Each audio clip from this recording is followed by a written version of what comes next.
విదురుడు మహాత్ముడు. ఈ భాగం 4వ భాగం. మరి ఈ 4వ భాగంలో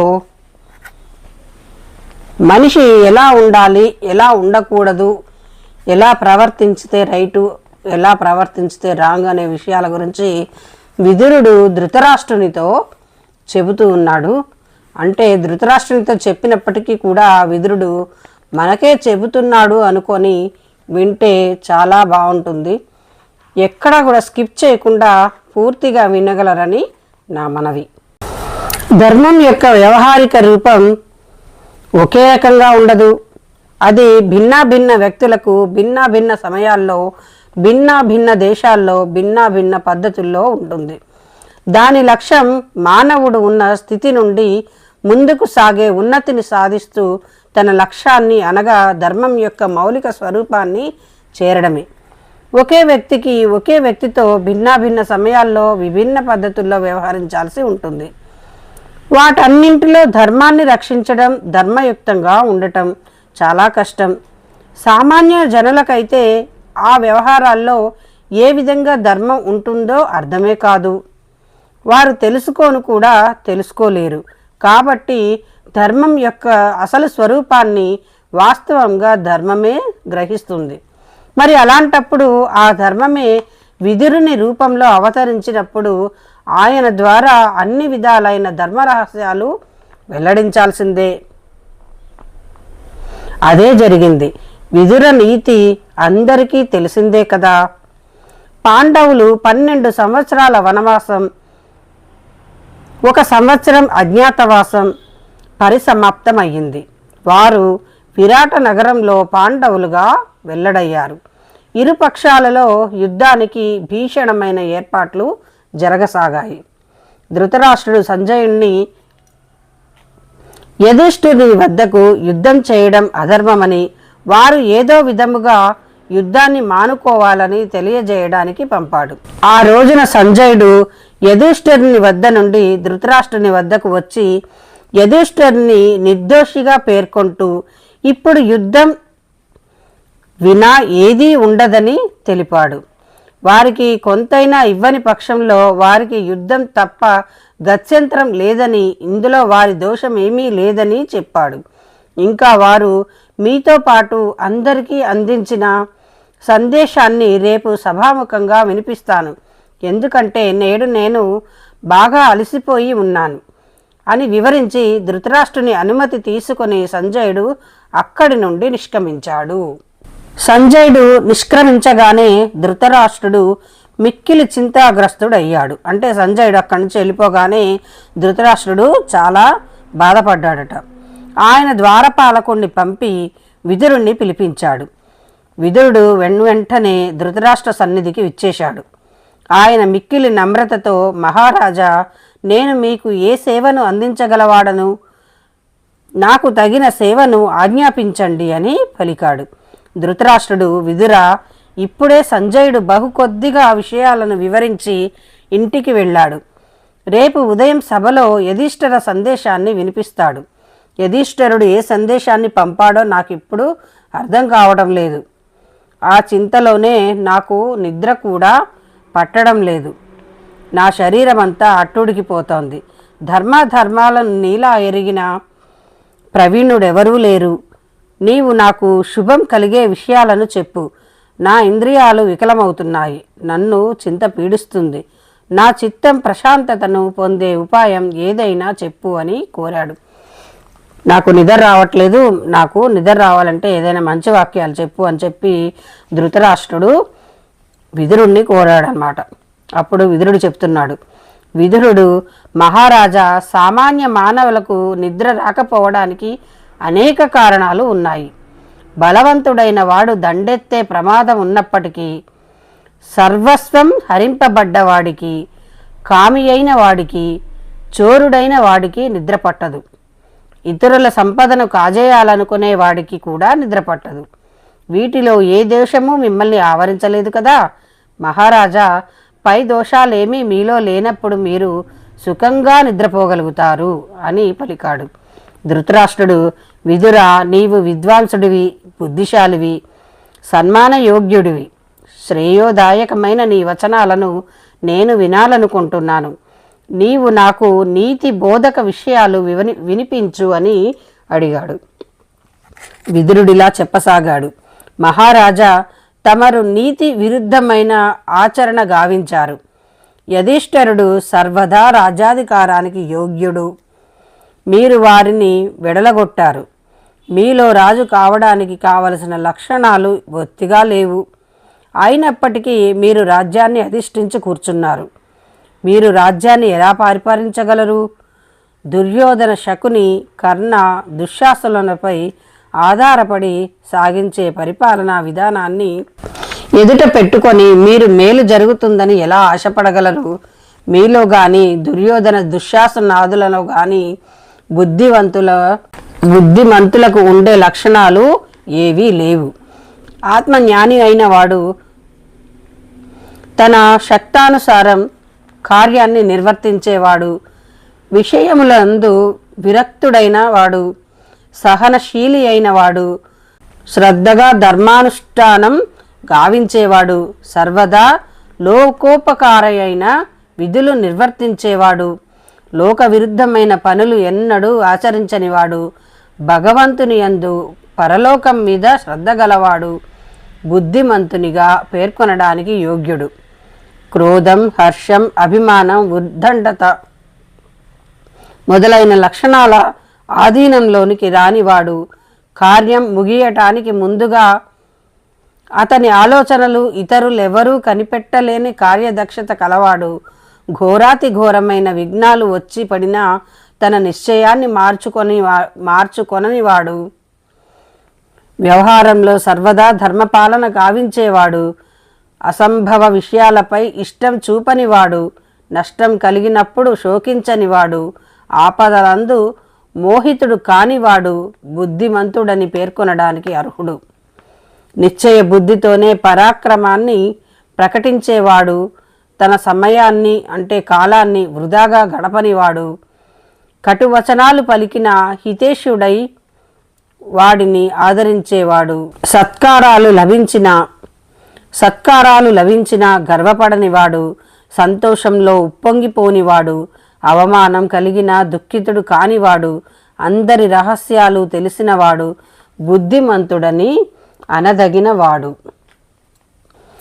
బుద్ధికనుగుణంగా అధ్యయనం ఉన్నవాడు, విద్యకు విరుద్ధంగాని బుద్ధి కలవాడు, ప్రాచీనులు నిర్ణయించిన హద్దులు దాటనివాడు, సర్వదా సనాతన ధర్మం మీద దృఢచిత్తం కలవాడు, బుద్ధిమంతుడని అనబడతాడు. విదురుడు ఇంకా కొనసాగిస్తున్నాడు. మహారాజా, నేను చెప్పిన ఈ లక్షణాలన్నీ పండిత లక్షణాలు. ఇక మీదట మూర్ఖుల లక్షణాలు కూడా వివరిస్తాను, వినండి. శాస్త్ర సంబంధమైన లోక సంబంధమైన విషయాలు పెడచెవిన పెట్టినవాడు, తనని తాను అహంకారిగా కనబరుచుకునేవాడు, తాను అసమర్థుడయ్యుండి కూడా కోరికల కలలు కనేవాడు, పాపకర్మల ద్వారా ధనార్జన నిచ్చగించేవాడు అంటే ధనార్జన చేసేవాడు, మిత్రద్రోహి అయినవాడు,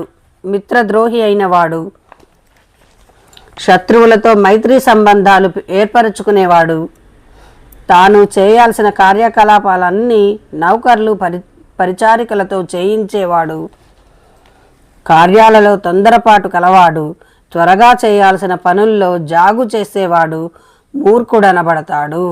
మహారాజా, పితృదేవతలకు శ్రాద్ధ కర్మలు నిర్వర్తించనివాడు, దేవతలను పూజించనివాడు, సజ్జనులను మిత్రులుగా చేసుకొననివాడు, పిలవకుండానే ఎవరి వద్దకు పడితే వారి వద్దకు వెళ్ళువాడు, అడగకుండానే అన్నీ బయట పెట్టేసేవాడు అంటే చెప్పేసేవాడు మూర్ఖుడుగా పేర్కొనబడతాడు. అలాగే విశ్వసనీయుడైన వానిని విశ్వసించనివాడు, తన తప్పుల్ని ఇతరులపై పెట్టేవాడు, పరస్త్రీలను చూసేవాడు, పిసిని గొట్టులను సేవించేవాడు మూర్ఖుడే. మహారాజా, నేను మీకు సత్యాన్ని చెబుతున్నాను. ఇది అనాదిగా వస్తున్న మర్యాద.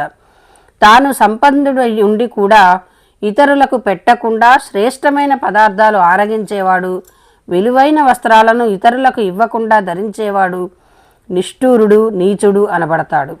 వీనికంటే నీచుడు మరొకడుండడు.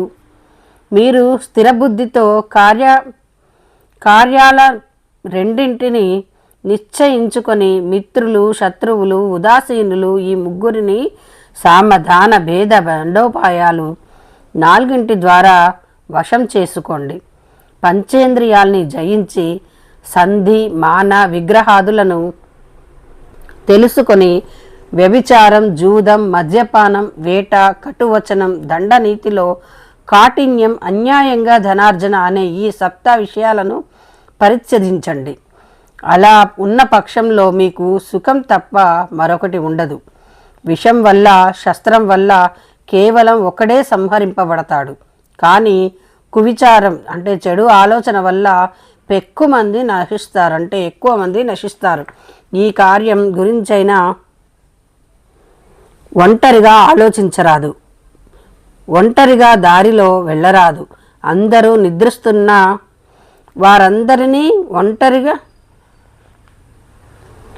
అందరూ నిద్రిస్తుండగా వారందరినీ వదిలి ఒంటరిగా మేల్కొని ఉండరాదు అని విదురుడు ఇంకా కొనసాగించాడు.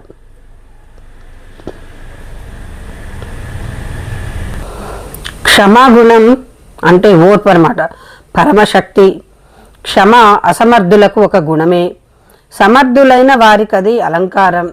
క్షమ అనే ఖడ్గం చేతిలో ఉన్నవాడికి దుర్జనులు ఏ విధమైన హాని చేయజాలరు. ఆకు అలమల నుండి ఖాళీ ప్రదేశంలో పడ్డ అగ్ని తానంత తానుగా ఆరిపోతుంది. ధర్మమే పరమ శ్రేయోదాయకమైనది, క్షమమే పరమశక్తి, జ్ఞానమే పరమతృప్తి. అలాగే అహింస ఒక్కటే సంపూర్ణ సుఖదాయిని. రాజై ఉండి యుద్ధానికి భయపడేవాడిని, బ్రాహ్మణుడై ఉండి ఇల్లు వదిలి వెళ్ళడానికి భయభీతుడయ్యేవాడిని భూమాత మింగేస్తుంది. నిరుద్యోగి అయిన గృహస్థుడు, భిక్షమెత్తుకునే ఉద్యోగి ఇరువురు తమ తమ ధర్మాలను త్యజించిన వారే. సమర్థుని యందు క్షమాగుణం, దరిద్రునిలో దానశీలత, ఈ 2 మోక్షప్రదాతలే. ధనవంతుడయ్యుండి దానం చేయనివాడు, నిర్ధనుడయ్యుండి తపస్సు చేయనివాడు మెడకు రాయి కట్టుకొని నదిలో దూకాలి. ధనం 2 విధాలుగా దుర్వినియోగం అవుతుంది. అది ఒకటి అపాత్రుడైన వానికి దానం ఇచ్చినప్పుడు, రెండోది సత్ప్రవర్తనకి ఇవ్వకుండా ఉన్నప్పుడు. యోగులు, సన్యాసులు, యుద్ధంలో వీరమరణం చెందిన క్షత్రియులు బ్రహ్మలోకానికి వెళతారు. ఉపాయాలు 3 విధాలుగా ఉంటాయి. అవి ఉత్తమ, మాధ్యమ, అధమోపాయాలు. పురుషులు 3 విధాలుగా ఉంటారు. అలాగే కర్మలు 3 విధాలుగా ఉంటాయి. పరధనాపహరణం, పరాయి స్త్రీలను సేవించడం, ఆత్మీయుల్ని వదులుకోవటం అనే ఈ 3 కామ, క్రోధ, లోభాల వల్ల సంభవిస్తాయి. కాబట్టి ఈ 3 నిందనీయమైనవే. వరం లభించడం, రాజ్యప్రాప్తి, పుత్రప్రాప్తి ఈ 3 ఒకే విధమైనవి, సమానమైనవే. కానీ ఈ 3 కన్నా శత్రువును ఆపద నుండి రక్షించటం శ్రేష్టమైనది. నీకు భక్తుడై సేవలందించేవాడిని, నేను నీ భక్తుణ్ణి అని పేర్కొన్న వాడిని ఎన్నడూ త్యజించరాదు, అంటే వదులుకోరాదు. సంపన్నుల ఇంటిలో తన బంధువర్గంలోని వృద్ధులు, దుఃఖితులు, కూలీనులు, దరిద్రుడైన మిత్రుడు, పుత్రహీనురాలైన సోదరి అనే 4 విధాలైన మనుషులు ఉండాలి. శీఘ్రమే ఫలించే విషయాలు 4 ఉన్నాయి. దైవజ్ఞానం మనోవాంఛితాలను నెరవేరుస్తుంది. తెలివితేటల వల్ల రహస్య విషయాలు కూడా తేట తెల్లమవుతాయి. విద్వాంసుల వినయ గుణాన్ని చూసి ప్రజలు గౌరవిస్తారు. పాపాలను వదిలిపెట్టడం వల్ల అంతఃకరణ శుద్ధి జరుగుతుంది. అగ్నిహోత్రం, మౌనం, అధ్యయనం, యజ్ఞ యాగాదులు ప్రతిష్ట కోసం చేసే పక్షంలో వాటి ఫలితం విరుద్ధంగా ఉంటుంది. ఏదో గొప్ప కోసం యాగాలు చేస్తే వేస్ట్ అని చెప్తున్నాడు అనమాట. నిజంగా దేవుడి మీద భక్తితోటే ఇలాంటివి చేయండి, కానీ ఏదో గొప్ప కోసం, పేరు కోసం మాత్రం ఇలాంటివి చేయకండి అని చెప్తున్నాడు. మాతాపితరులు, అగ్ని, ఆత్మ, గురువర్యులు ఈ 5గురిని ప్రతినిత్యం సేవించాలి. మాతాపితరులు అంటే తల్లిదండ్రులు, అగ్నిదేవుడు, ఆత్మ, గురువర్యులు అంటే గురువు కదా. ఈ ఐదుగురిని ప్రతినిత్యం సేవించాలి. దేవతలు, పితృదేవతలు, మానవులు, భిక్షకులు, అతిథులు, ఈ ఐదుగురిని నిత్యం సేవించేవాడు పూజనీయుడవుతాడు.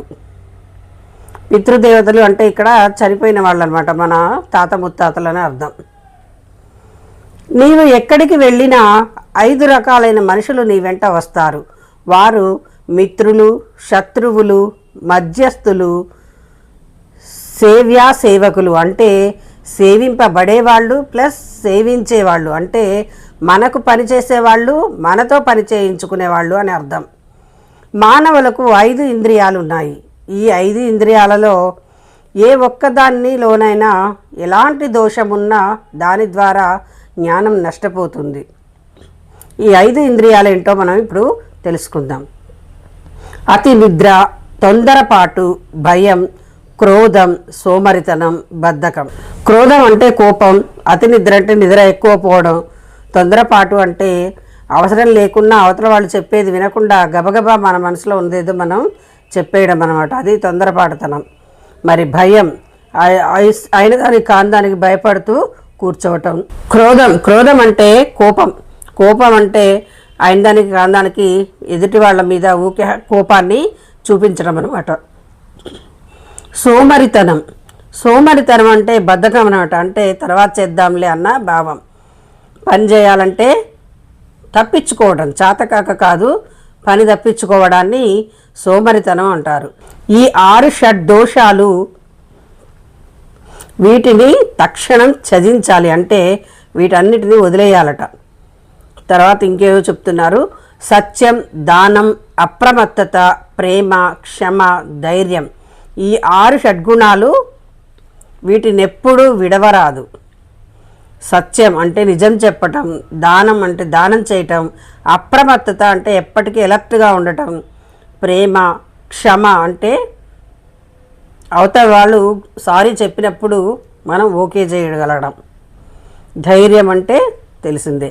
ఈ 6 షడ్గుణాలు వీటిని ఎప్పుడు కూడా విడవరాదు.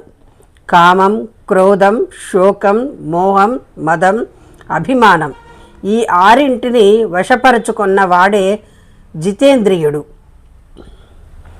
గోవు, ఉద్యోగం, వ్యవసాయం, స్త్రీ, విద్య, శూద్ర సాంగత్యం అనే 6ంటి విషయంలో సరి అయిన దృష్టి లేని ఎడల అవి నశిస్తాయి.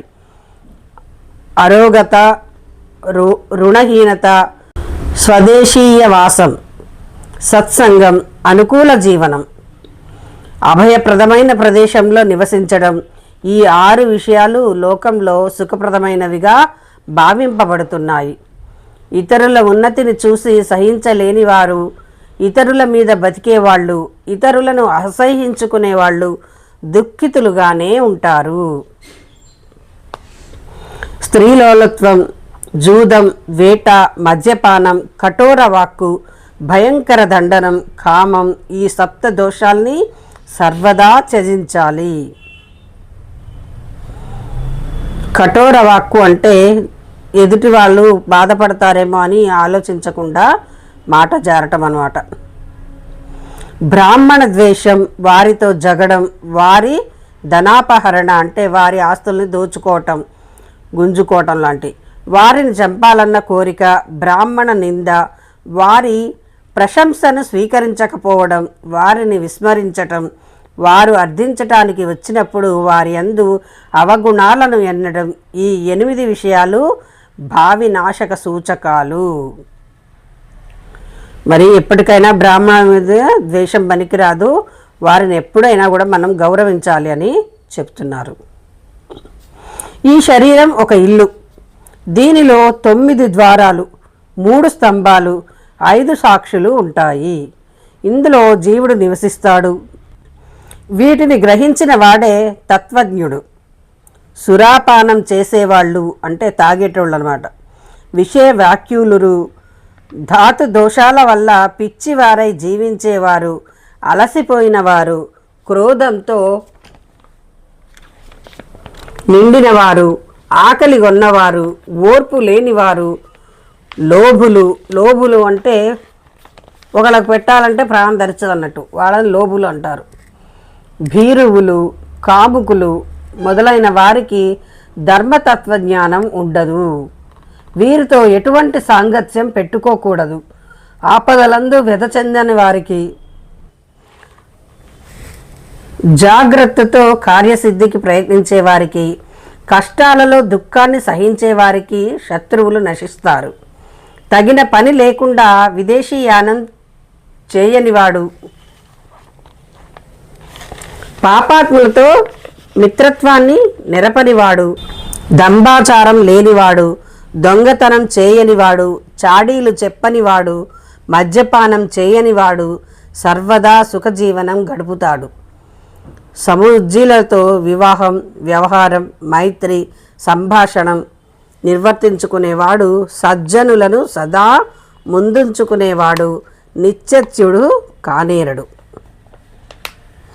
మితంగా భుజించేవాడికి, తనకంటే ముందుగా ఆశ్రితులకు భోజనాదులను సమకూర్చేవాడికి, స్వల్పంగా నిద్రించి ఎక్కువసేపు కార్యజ్ఞుడై ఉండేవాడికి, అర్థించిన వాడు శత్రువైనా అడిగింది ఇచ్చేవాడికి ఎవ్వరూ ఎట్టి హాని చెయ్యలేరు.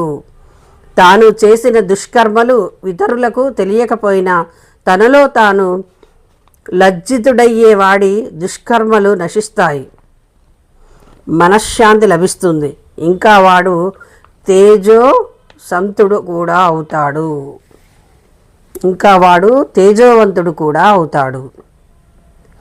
విదురుడు ఇంకా ఇలా కొనసాగించాడు. మహారాజా, పాండవులు తమ కుమారులే. మీరే వారిని పెంచి పోషించారు. మీ ఒడిలోనే ఆడుకొని వారు పెద్దవారయ్యారు. తమరే వారికి విద్యాబుద్ధులు నేర్పించారు. పైగా తమ ఆజ్ఞను వారు శిరసా వహిస్తున్నారు. వారి హక్కును వారికి ఇచ్చేయండి. మీ హృదయం శాంతిస్తుంది. ముల్లోకాలు మిమ్మల్ని కీర్తిస్తాయి. సర్వులు మిమ్మల్ని సత్కరిస్తారు. విదురుడు ధర్మదృష్టితో, శాసన దృష్టితో ధృతరాష్ట్రుడికి అనేక విధాల నచ్చజెబుతూ, మీరు పాండవులకు న్యాయం చెయ్యండి. తమ పుత్రుల ఎడల పక్షపాత వైఖరి పనికిరాదు.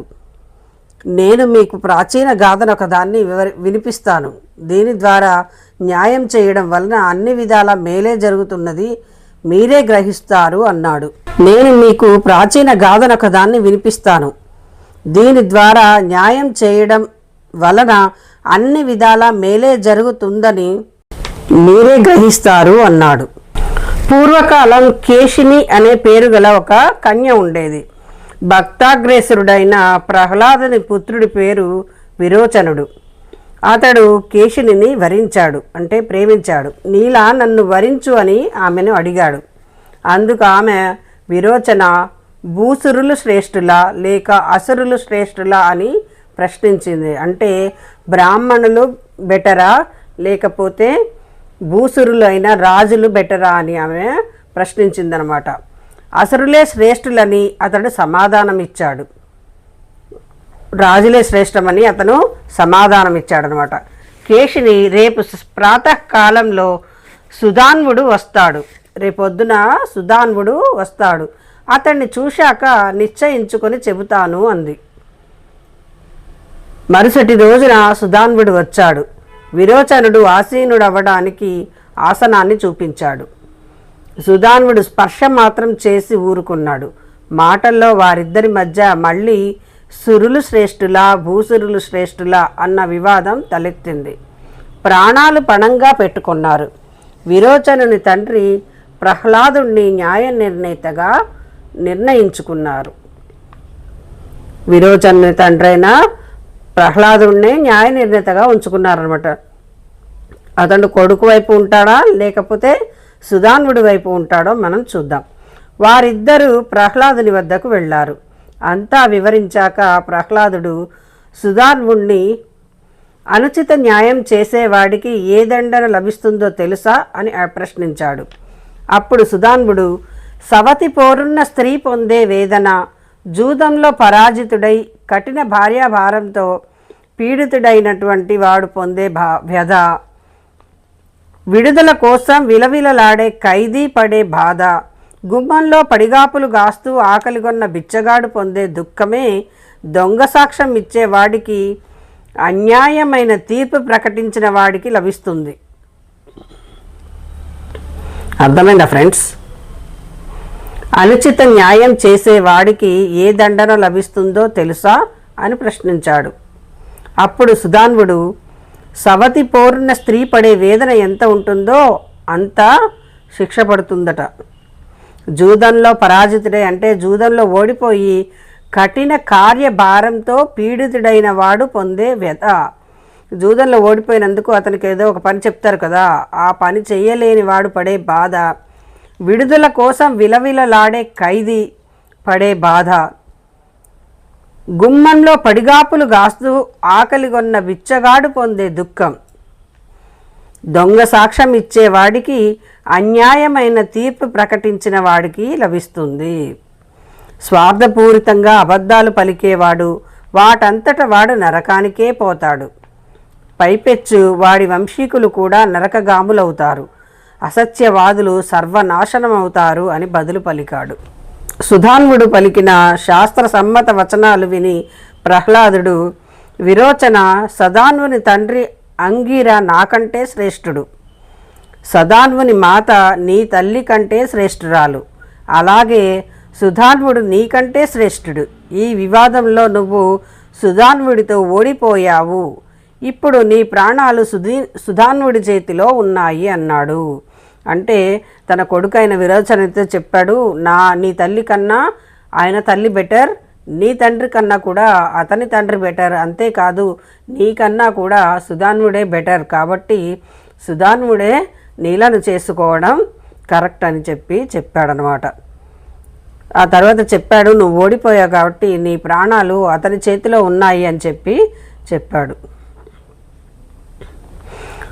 ఆ తరువాత సుధానుడిని ఉద్దేశించి, భూసురోత్తమ, నేను నిన్ను పుత్రభిక్ష ప్రసాదించవలసిందిగా వేడుకుంటున్నాను అని ప్రార్థించాడు. సుధాన్వుడు, ద్వైతరాజా, నీవు ధర్మపక్షపాతివై సత్యభాషణ చేశావు. పుత్రుని వెనకేసుకొని వచ్చి అసత్యం పలకలేదు. దీనికి నేను మహానంద పరవశుణ్ణయి నీకు పుత్రభిక్ష ప్రసాదిస్తున్నాను. నేను విరోచనుణ్ణి వదిలిపెడుతున్నాను. ఇప్పుడు కేశినిని ఇతడే వివాహమాడుగాక అని ఆశీర్వదించారు. ఈ విధంగా ప్రహ్లాదుడు న్యాయం వైపు ఉండడంతో సుధాన్వుడు కేశినిని వివాహం చేసుకునే అర్హత విరోచనునికే ఉంది, కాబట్టి అతనిని చంపకుండా వదిలేస్తున్నాను, అంతేకాదు కేశినిని కూడా నీ కొడుకు విరోచనునికే వదిలేస్తున్నాను అని చెప్పి ఆశీర్వదించాడనమాట. విదురుడు, మహారాజా, ఇక్కడికి వచ్చేసినమాట. విదురుడు, మహారాజా, మీరు కూడా ప్రహ్లాదునిలాగా తగిన న్యాయాన్ని ప్రసాదించండి. రాజ్య లోభంతో అసత్యం పలకకండి. ఒకవేళ మీరు పక్షపాతం చూపిన పక్షంలో మీరు సర్వనాశనమైపోతారు అని పలికాడు. విదురుడు ఇంకా బహువిధాలా నచ్చ చెప్పాడు. ధృతరాష్ట్రుడు మళ్ళీ అడుగుతూనే ఉన్నాడు. విదురుడు బదులు పలుకుతూనే ఉన్నాడు. ఆఖరికి ధృతరాష్ట్రుడు, విదురా, నీవు ఎల్లప్పుడూ ఇదే ఉపదేశాన్ని ఇస్తూనే ఉన్నావు. నిజానికి నువ్వు మంచినే ఉపదేశిస్తున్నావు. నేను కూడా అదే చెబుతున్నాను, అదే చేయాలని కోరుకుంటున్నాను. పాండవుల విషయంలో ధర్మసమ్మతమైన నిర్ణయమే తీసుకుంటున్నాను. కానీ దుర్యోధనుడు ఎదురు పడగానే అన్ని విషయాలు మారిపోతున్నాయి. ఇప్పుడు ఎలా జరగాలో అలాగే జరిగి తీరుతుంది.